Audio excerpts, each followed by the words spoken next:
Hello again everyone, welcome to another edition of Peden's Journal. Today I'm going to talk to you about social justice and how autism has played a role in my understanding of it. Now, social justice is a term encompassing the various issues our country is dealing with regarding equality and diversity, such as race, religion, gender, sexual orientation, physical disability, mental disability, and so on and so forth.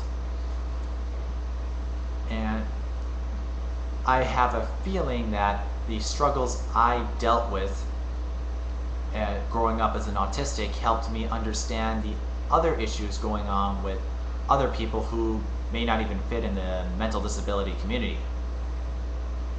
One story I like to tell is a project that I did on multiracial identity. It was for a class assignment at the University of Minnesota. You may have seen the final version on my YouTube page. But I got the idea from reading a New York Times article on the same subject, and the article talked about the struggles that they face not fitting into one specific category, some of the perks, and just what life was like identifying with more than one racial group. A friend of mine who has since graduated was doing a senior project on the very same subject. We were not in the same class. I talked to him, he gave me the sources he approached, I contacted some of them, and I ended up arranging 6 interviews before I had to submit the story to my professor. I was only able to use 2 because of the 90-second time limit we were given.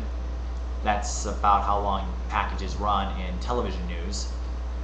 And one day I hope to make a longer documentary version on the subject to give the people who weren't able to speak out in the story version a chance to be heard.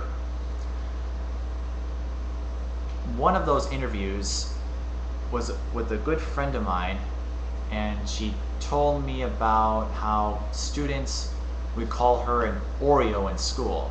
Black on the outside, white on the inside. She's half black, half white.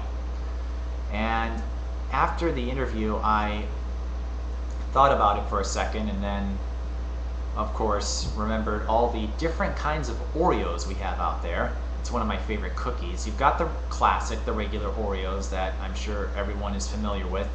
And unless you're completely oblivious to grocery store shelves, you probably see that there's also a chocolate cream Oreo, there's peanut butter cream, mint cream, golden Oreo, and then golden chocolate cream Oreo. And if that's not enough, they also have the various colors to celebrate seasonal occasions. They'll have orange for Halloween, a long-standing tradition, red or green for the holidays, and blue or yellow for spring. And for me, being an Oreo lover, I find all of those varieties to be delicious. Now, I'm not saying that people of different ethnic backgrounds are tasty. I do not, and please don't eat them or take anything I just said literally. But if you think about it, even though they're all of different flavors and they come in different colors, they all can be respected equally, or in my case, I like them all. And applying that in the social justice realm, it doesn't matter what Oreo you are, because if you keep an open mind, each and every one of them can be enjoyed and respected equally. So what in the world does this have to do with autism? Well, as I alluded to earlier, dealing with the struggles that come with facing autism, as I have, helped me understand some of the issues going on. Because I feel that because I'm an autistic, even though I may not be black or Muslim or anything like that, as you can see, I'm a white male, white Christian male. you're still looked at by some as being outside the circle, outside the perception of normal. So it feels like you have to go through just a little bit more than other people to get to reach the same area as everybody else. And that's no different for people who, they don't follow Christianity or may not even be religious at all. It's no different for people who are gay. I lived with a gay roommate for a couple years, and we clicked almost immediately. It was almost like we were long lost brothers. In fact, I kind of wonder if we are related. No, we're not. Don't worry. It's no different for Black people, Native American people, Asian people, and so on and so forth. I think you know where I'm going.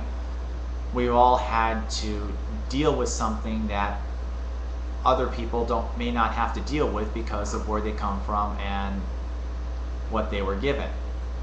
I consider them lucky, and in some ways I wonder if they're also missing out because they don't get to experience firsthand some of the issues that the rest of us have to deal with. And then of course there's the debate over what normal is, and if there is truly a definition of normal. I'll save that for another blog.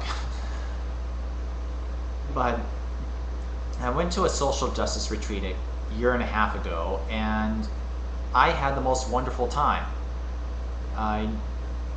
There were 75 people in all, faculty and students from the U, and never had I met a group that was more open and more open-minded than some students that I knew in high school. And in college there really wasn't any problem. No one really cares about those little nuances that everyone makes a big deal about in elementary school.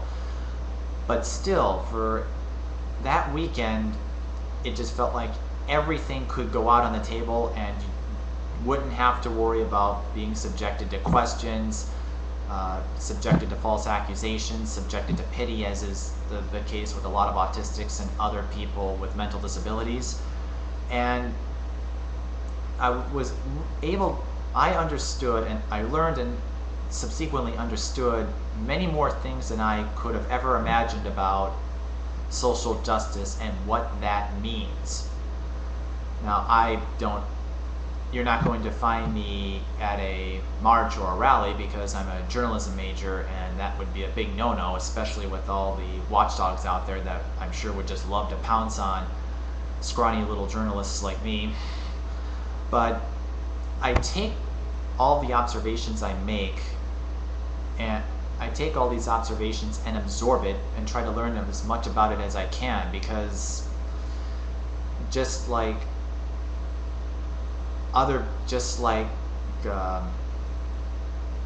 my experiences and what others can learn from it, I can learn just as much from them.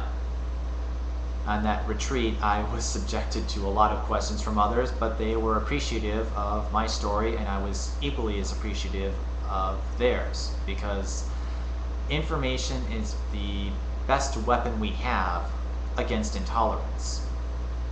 And that's something that you don't have to be autistic to discover, and you don't have to have any kind of problems to discover if you just put your mind to it. That will do it for today's edition of Peden's Journal. Until next time, so long everybody.